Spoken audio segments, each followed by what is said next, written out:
بسم اللہ الرحمن الرحیم۔ عام طور پر لوگ پوچھتے ہیں کہ ڈاکٹر مسعود الدین عثمانی رحمۃ اللہ علیہ اور ڈاکٹر اسرار میں کیا فرق تھا، ان کی دعوت میں، ان کی جماعت میں، اور پھر میرے سے بھی پوچھتے ہیں کہ آپ کا ڈاکٹر اسرار سے کیا اختلاف ہے، کیونکہ میں ڈاکٹر عثمانی رحمۃ اللہ علیہ کا شاگرد ہوں اور پوری طرح ان کے عقیدے سے، ان کے ایمان سے اور ان کی دعوت سے مجھے وہ دلی لگاؤ ہے کہ جس کو بیان نہیں کیا جا سکتا۔ بالکل حق دعوت اٹھائی ڈاکٹر مسعود الدین عثمانی نے اس دور کے اندر،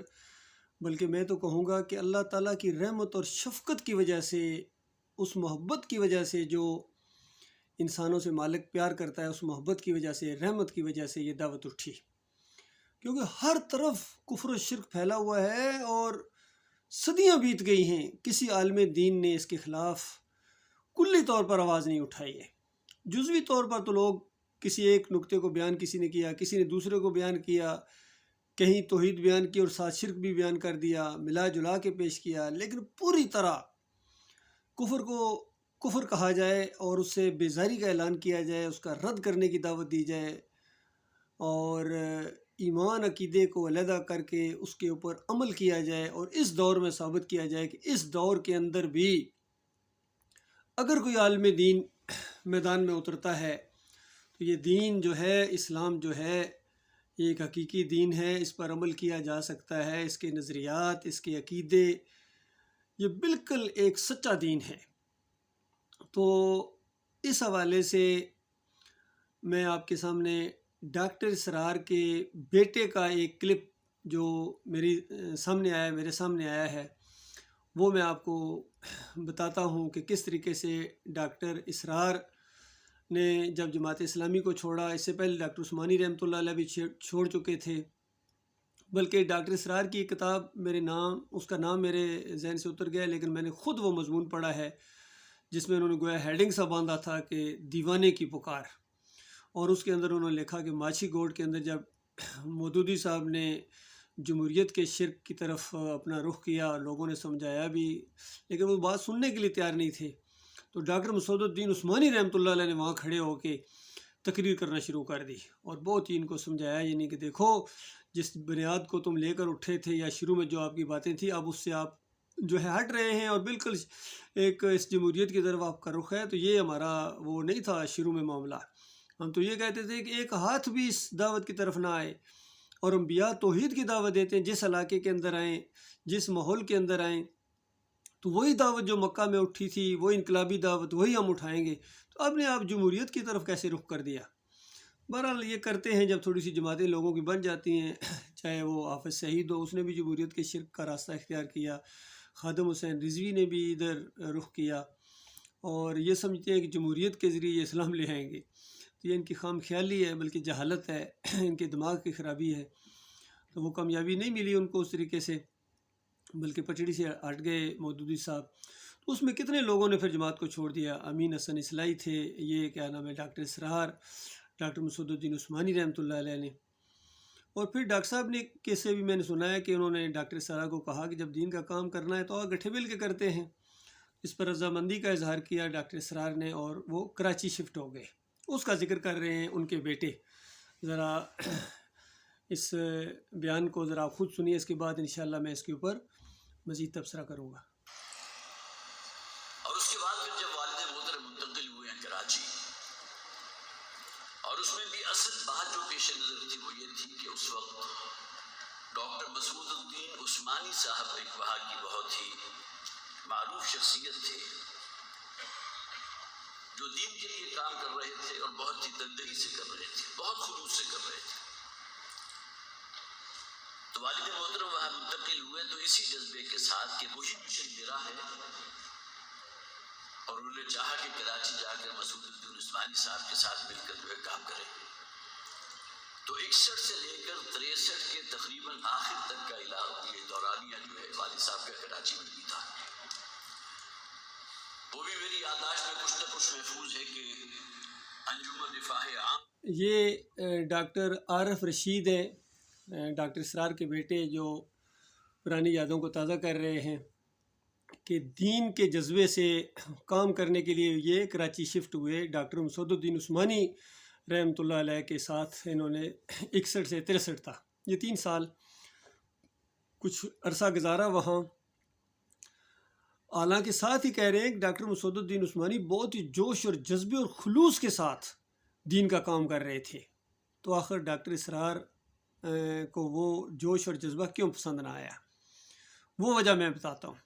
کیونکہ وہ باتیں میں نے ڈاکٹر عثمانی رحمۃ اللہ علیہ کے بیانات، ان کی بات چیت سے سنی ہوئی ہیں، سوال و جواب سے سنی ہوئی ہیں کہ ڈاکٹر اسرار اصل میں صوفیوں کے بہت جو تھے نا یہ گرویدہ تھے۔ جتنے یہ صوفی گزرے ہیں، عبد القادر جیلانی ہوں، محی الدین چشتی ہوں، علی اجویری ہوں، مجدد الفسانی ہوں، شاہ ولی اللہ کا پورا خاندان ہو، ان سے بہت زیادہ لگاؤ تھا ان کا۔ اور ان کی کتابوں کے اندر جب کبھی شرک کا کوئی معاملہ آ جاتا تھا اور ڈاکٹر عثمانی رحمۃ اللہ علیہ اس کا رد کرتے تھے، تو اس پر ڈاکٹر اسرار کو تکلیف ہوتی تھی اور کہتے تھے ڈاکٹر صاحب آپ کسی کو چھوڑتے ہی نہیں ہیں۔ تو ڈاکٹر عثمانی رحمۃ اللہ علیہ کہتے تھے کہ یہ میں نے لکھی ہیں، ان کی کتابوں کے اندر یہ شرک ہے، کفر ہے، تو یہ عوام کے سامنے جب تک نہیں لایا جائے گا تو لوگوں کے دماغوں کے اوپر جو چھائے ہوئے ہیں، ہم اللہ کی کتاب کو پیش کرتے ہیں، یہ ان کے ملفوظات کو پیش کرتے ہیں، اور ان کا کفر و شرک جب ثابت ہو گیا ہے تو پھر ہمارا ان کے ساتھ کیا لینا دینا۔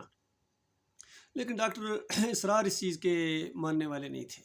بلکہ ایک دفعہ ڈاکٹر عثمانی رحمۃ اللہ علیہ نے، یہ مجھے کسی ساتھی نے بتایا کہ نام لیے بغیر اور کتاب کا حوالہ دیے بغیر ڈاکٹر صاحب عثمانی رحمۃ اللہ علیہ نے ڈاکٹر اسرار سے پوچھا کہ اگر کوئی یہ کہے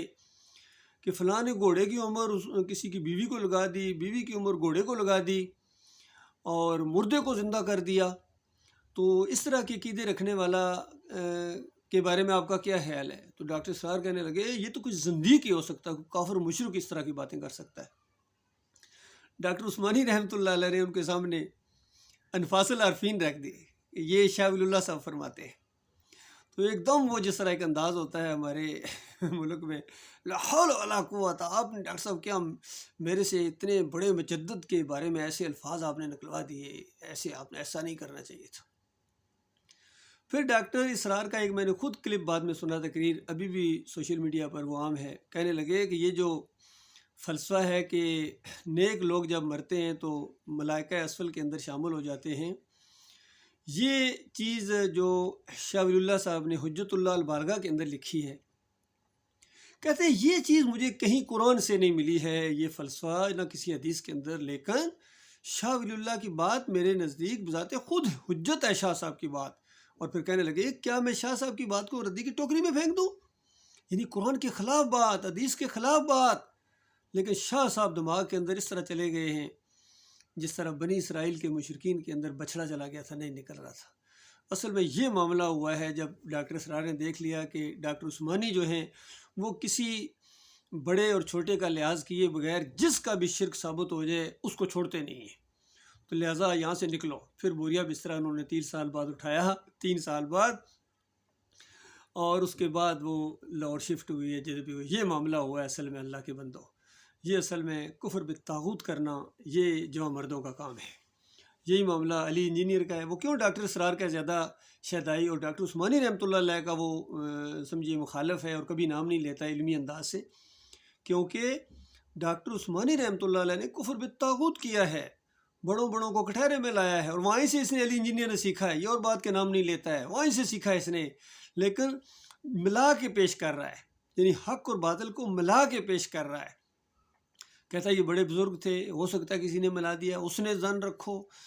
اور پھر ان کے پیچھے بریلویوں کے پیچھے، دیوبندیوں کے پیچھے، اہل حدیثوں کے پیچھے نمازیں بھی پڑھتے ہیں، چندے بھی دیتے ہیں۔ تو یہاں جو ٹھنڈی ٹھنڈی اور میٹھی میٹھی توحید ہے نا، کفر اور شرک کو ملا کے، یہ والی توحید ہے ڈاکٹر اسرار کی اور علی انجینئر کی، توصیف الرحمان کی، فضل الرحمان کی، قاری خلیل الرحمان کی، منور سلطان کی، یہ سب کی اس طرح کی توحید ہے۔ سجدہ تعظیمی کو بھی لے کے چلو جی، کیونکہ بڑے بڑے ابن کثیر سجدہ تعظیمی مانتے رہے ہیں کہ پورا خاندان یوسف علیہ السلام کے سامنے سجدہ ریز ہو گیا تھا۔ ڈاکٹر اسرار بھی اس پر زور دیتے ہیں، طاہر القادری کا تو کہنا ہی کیا، طارق جمیل بھی اس کے قائل ہیں، تقی عثمانی بھی اس کے قائل ہیں، سارے صوفی اس کے قائل ہیں، شاہ ولی اللہ کا پورا خاندان اس کا قائل ہے، لیکن امام بخاری نہیں مانتے ہیں۔ انہوں نے سجدے کا ذکر ہی نہیں کیا، وہاں جا خوابوں کی تعبیر کا باب لائے ہیں اور وہاں سے شروع کیا ہے، آگے سے جہاں سے تعبیر بتا رہے ہیں یوسف علیہ السلام، وہی جو 6 نمبر آیت کے اندر یعقوب علیہ السلام نے بتائی ہے، اور ڈاکٹر عثمانی رحمۃ اللہ علیہ نے اسی کو اختیار کیا ہے، امام بخاری کی اس تفسیر کو، اور پھر فتویٰ لگایا ہے، اور مولویوں سے بحث بھی کرتے رہے کہ نہیں حضرت وخروا لہ سجدا، لہو کی ضمیر اللہ کے لیے ہے، سارا خاندان اللہ کے سامنے سجدہ ریز ہو گیا، اور پھر فتویٰ لگایا کہ جن کا ایمان خراب ہوتا ہے وہ اس طرح تفسیر کرتے ہیں کہ سارا خاندان یوسف علیہ السلام کے سامنے سجدہ ریز ہو گیا۔ تو پھر اسی طرح تفسیر کی ہے ڈاکٹر اسرار نے، علی انجینئر نے، سب نے اسی طرح تفسیر کی ہے، مشرکانہ تفسیر کی ہے۔ اصل میں یہ فرق ہے ڈاکٹر عثمانی رحمۃ اللہ علیہ میں اور ڈاکٹر اسرار میں۔ ایک دفعہ پوچھا گیا ڈاکٹر عثمانی رحمۃ اللہ علیہ سے کہ پڑھے لکھے لوگ آپ کے درسوں میں بھی آتے ہیں، ایک پڑھا لکھا طبقہ ڈاکٹر اسرار کی درس میں بھی جاتا ہے، تو کیسے فرق کرے گا آپ دونوں کو آپس میں؟ تو ڈاکٹر صاحب کہتے ہیں دیکھو جب وہ میرے درس میں آئے گا نا تو یہاں اس کو یہ سننے کو ملے گا کہ یہ شاہ ولی اللہ ان کا یہ مشرکانہ عقیدہ تھا، ان کے تایا مردوں کو زندہ کرتے تھے، اور ان کے والد صاحب گھوڑے کی عمر عورت کو لگا دی اور عورت کی عمر گھوڑے کو لگا دی، یہاں سے اس طرح کی سنے گا باتیں کہ یہ تو بے دین لوگ تھے، انہوں نے شرک پھیلایا ہے۔ اور وہی لوگ جب ڈاکٹر اسرار کی محفل میں جائیں گے تو وہاں وہ یہ سنیں گے کہ برِ صغیر میں جو اسلام ہے وہ آیا ہی شاہ ولی اللہ کے ذریعے، شاہ عبد الرحیم کے ذریعے آیا ہے، صوفیوں کے ذریعے آیا ہے، مجدد الفسانی کے ذریعے آیا ہے، اور محمود الحسن کے ذریعے آیا ہے۔ محمود الحسن کو وہ اپنے شیخ مانتے ہیں ڈاکٹر اسرار، اور ڈاکٹر عثمانی اس کو مشرک کہتے ہیں کہ دیکھو اس نے سورہ فاتحہ کی پہلی تفسیر جو آیت کڑاکے کی توحید کی آئی ہے ایاک نعبد و ایاک نستعین، محمود الحسن نے اس کو شرک کے اندر بدلی کر دیا۔ کہتے ہیں اللہ کے مقبول بندوں کو خالص واسطہ رحمت اللہ سمجھ کر اگر پکارا جائے تو یہ بھی اللہ ہی کو پکارنا ہے۔ ڈاکٹر صاحب نے کہا اچھا بندے کو پکارنا اللہ کو پکارنا ہے، تو بتاؤ پھر اس کے بعد ڈاکٹر صاحب نے ان پر فتوے بھی لگائے کہ یہ مشرک لوگ گزرے ہیں، ان کو دیوبندیوں کے بارے میں تو خاص کر اور دوسروں کے بارے میں بھی یہی کہا کہ ایک لمحہ ان کے اوپر ایمان کا نہیں آیا، یقین کیجئے، اعلیٰ حضرت ہوں یا ابو اللہ ہوں یا یہ دیوبندی ہوں یا یہ تبلیغی نصاب والے ہوں، جتنے بھی ہوں ان کے اندر اس طرح شرک ہے۔ اور پھر ڈاکٹر صاحب نے یہ بھی اپنی اس کتاب میں بھی لکھا اور بیان بھی کیا کرتے تھے عثمانی صاحب کہ دیکھو سب سے کم جو بد عقیدہ گروہ ہے یہ سلفیوں کا، اہل حدیثوں کا یا حنبلیوں کا، ان کے اندر بھی دو شرک موجود ہیں کہ یہ کہتے ہیں کہ دور سے تو نبی علیہ السلام کا صلاۃ والسلام پہنچایا جاتا ہے قبر میں، اور قبر کے اوپر اگر کوئی پڑھتا ہے تو وہ خود سنتے ہیں روح واپس آ جاتی ہے۔ یہی فتویٰ عبداللہ بن باز کا، سعودی عرب کے مفتی اعظم کا، کوئی اس شرک سے نہیں بچا ہے۔ پھر اجرت کے اندر تو سب کو ڈاکٹر صاحب نے رگڑا ہے کہ دین کے اوپر اجرت نہیں ہے، جو نماز پڑھانے کے پیسے، اذان دینے کے پیسے لیتا ہے وہ حرام خور ہے، وہ دین فروش ہے، اور اس میں سارے بریلوی، دیوبندی، اہل حدیث، سلفی، حنبلی اور پورے یہاں گلف کے اندر سارے اجرتی ہیں۔ تو اصل میں یہ پرابلم جس کی وجہ سے ان کے پیٹ کے اوپر لات ماری ہے اس اللہ کے بندے نے، اس مجاہد نے، اور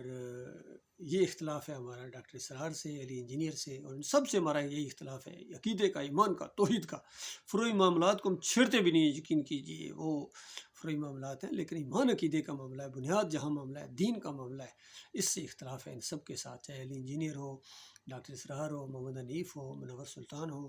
قاری خلیل الرحمان ہو، ڈاکٹر عبداللہ ہو، اور چاہے یہ توصیف الرحمان ہو، اور یہ طارق جمیل ہو، تقی عثمانی ہو، رفیع عثمانی ہو، جتنے بھی یہ گزرے ہیں سارے کے سارے اسی کشتی کے مسافر ہیں۔ اللہ تعالیٰ ہمارے بھائیوں کو، عوام کو ان کے جال سے اللہ تعالیٰ نکلنے کی توفیق عطا فرمائے، آمین یا رب العالمین۔